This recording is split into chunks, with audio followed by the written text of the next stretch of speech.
हर budget का कोई ना कोई नाम होता है। वो कहते हैं जी कि अवाम दोस्त बजट है, ये अवाम के हवाले से बहुत जो है वो कुछ ऑपोजिशन वाले कहते हैं कि ये अवाम कुछ बजट है, मगर ये बेनाम बजट है। ये पहला बजट है कि ये डेस्परेट फ्रस्ट्रेटेड टीम जो है इनकी फाइनेंस की, वो इस बजट को कोई नाम भी नहीं दे सकी। किस मुंह से नाम देती, क्योंकि नाम बनता नहीं है। ये एक लानत भरी दस्तावेज है, ये एक इक्तिसादी फांसी घाट है, ये एक निजस हुकूमत की नहुसत का एक नमूना है। ये वो बजट है जो कि मुल्की मईशत के ऊपर ये एक हमला है। और अभी आने से पहले कंसेंसस हुआ, पाकिस्तान तहरीक इंसाफ ये समझती है कि आप तो इसको बजट को नाम नहीं दे सके, हम इसको नाम देते हैं। और पाकिस्तान तहरीक इंसाफ जहां इसको रिजेक्ट करती है, मुस्तरद करती है, और वो क्यों करती है उसमें बात अभी करेंगे। उमर अयूब साहब और शिबली भाई ने बात की और राजा साहब ने। कंसेंसस ये हुआ है कि मुस्तरद करते साथ साथ हम इसको एक नाम देते हैं, और इसका नाम है लेला बजट। तो ये लेला बजट क्यों है?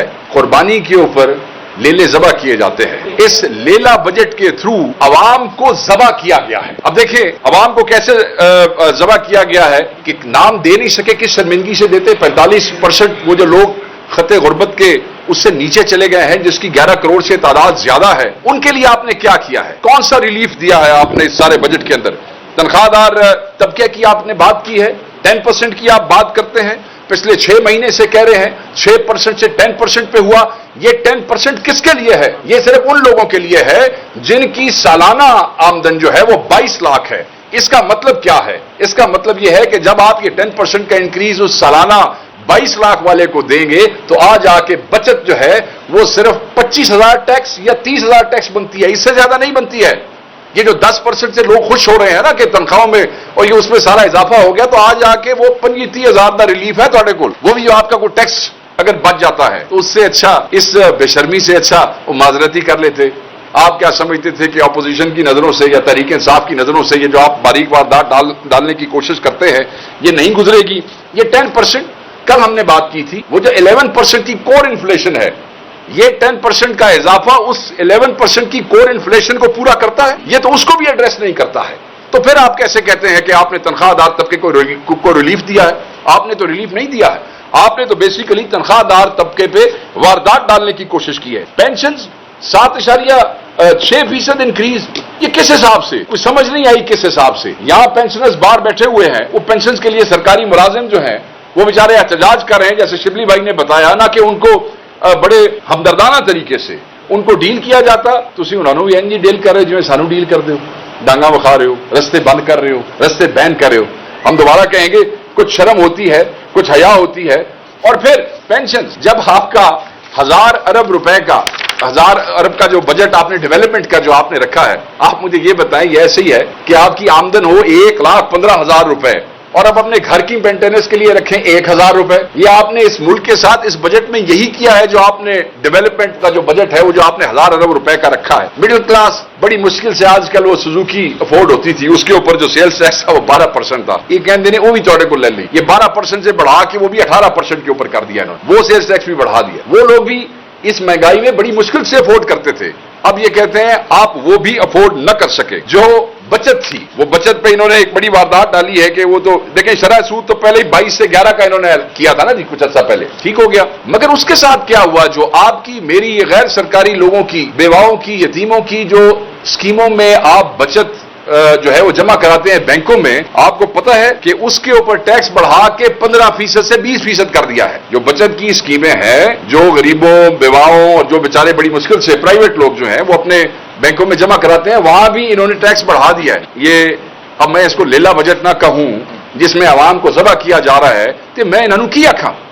मैंने दोबारा कहा ना कि ये इक्तिसादी फांसी घाट है हमारी कौम के लिए और हमारी आवाम के लिए। ये फिर हल्की फुल्की बातों वाली बात आ जाती है। मैं बहुत से अल्फाज हैं जो मैं कर भी नहीं सकता, यहां पे कह भी नहीं सकता। कार्बन वो जो टैक्स की बात राय साहब ने भी की है और शिबली भाई ने, और मुझे उम्मीद है कि हमारे अपोजिशन लीडर उमर भाई भी उसको परोसी डाल। सीधी सीधी गल है, पेट्रोल महंगा कर दिया उन्होंने। जब आप कार्बन लेवी लगाएंगे तो ऑब्वियसली आप उसको महंगा करेंगे। और फिर ये कहते हैं कि नहीं, गर्दिशी कर्जा उतारने का ये अपने सरसेरा लेना चाहते हैं, जिसको हम सर्कुलर डेट कहते हैं। नहीं नहीं, मेहरबानी करो, ये रंगबाजी ना करो साढ़े नाल। आपने 1200 अरब रुपए का جو لون لیا ہے بینکوں سے کہ آپ نے وہ گردشی قرضہ جو ہے وہ اتارنا ہے، اب اس کا جو سود ہے وہ آپ کے اور میرے بجلی کے بلوں میں سے جائے گا۔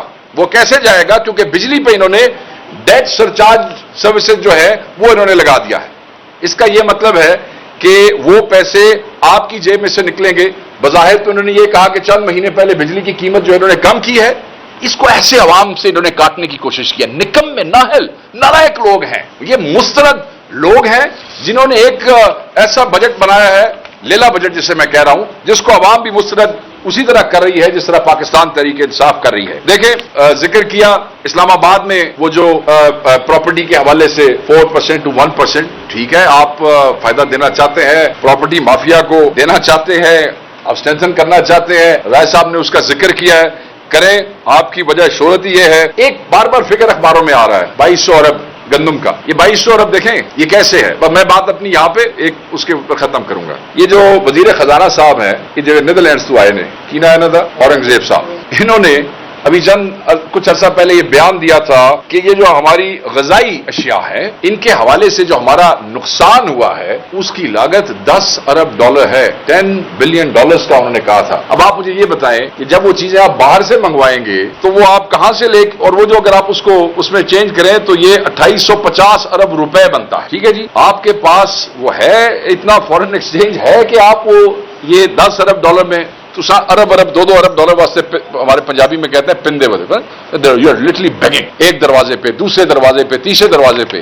تو یہ جو آپ نے $10 ارب کا نقصان آپ نے کسان کش پالیسی سے، کسان دشمن پالیسی سے، پاکستان دشمن پالیسی سے پاکستان کو پہنچایا ہے، میں پوچھنا چاہتا ہوں وہ تمہارا باپ پورا کرے گا؟ وہ کہاں سے پورا کرو گے؟ تم سے گورنمنٹ چلانے کے لیے تمہارے پاس پیسے نہیں ہو رہے ہیں اور تم ہمیں بتا رہے ہو کہ تم نے $10 ارب کا نقصان کیا ہے، وہ کہاں سے پورا کرو؟ You don't have that kind of money. So وہ نقصان جو ہے وہ صرف 1 لائن کے اندر نہیں ایکسپلین کیا جا سکتا۔ 2200 ارب یہ اس سے بھی گریو ہے، فورن ایکسچینج ہوگا نہیں ہوگا، لا سکیں گے نہیں لا سکیں گے، کس چیز کی قلت پیدا ہوگی، کس چیز میں قید پیدا ہوگا، کہاں مزدور مرے گا، کہاں کسان مرے گا۔ تو یہ بڑی امپورٹنٹ چیز تھی۔ سرکاری ملازموں کے حوالے سے شبلی بھائی نے بات کی ہے اور بالکل وہ ٹھیک بات کی ہے، ظلم ہے ان پہ، یاد رکھیے گا پروڈکشن آرڈرز۔ پھر جو ہے ہمارے سینیٹر اعجاز چودھری صاحب کے حوالے سے وہ یسر رضا گیلانی بھی یہیں پہ موجود ہیں جو کہتے تھے کہ میں بالکل سینٹ میں نہیں آؤں گا جب تک وہ پیش نہیں ہوں گے۔ ہماری ٹیم نے، ہمارے اپوزیشن لیڈر نے بڑی محنت سے، بڑی مشکل سے، بڑے عرصے پرسویٹ کرنے کے بعد وہ پروڈکشن آرڈر نکلوائے بھی صحیح، نتیجہ آپ دیکھ لیں آج بھی اس ملک کے سینٹ آف پاکستان کا ایک سینیٹر ناحق بیٹھا ہے، پروڈکشن آرڈر موجود ہیں، ڈاکٹر یاسمین راشد ناحق بیٹھی ہیں، عمر سرفراز چیمہ ناحق اندر بیٹھا ہے، ادھر آپ کا میاں محمود الرشید بیٹھے ہیں، اور سب سے بڑھ کے ہمارے قائد عمران خان صاحب اور ان کی اہلیہ اور ہزاروں ورکر جو ہیں وہ بیٹھے ہیں۔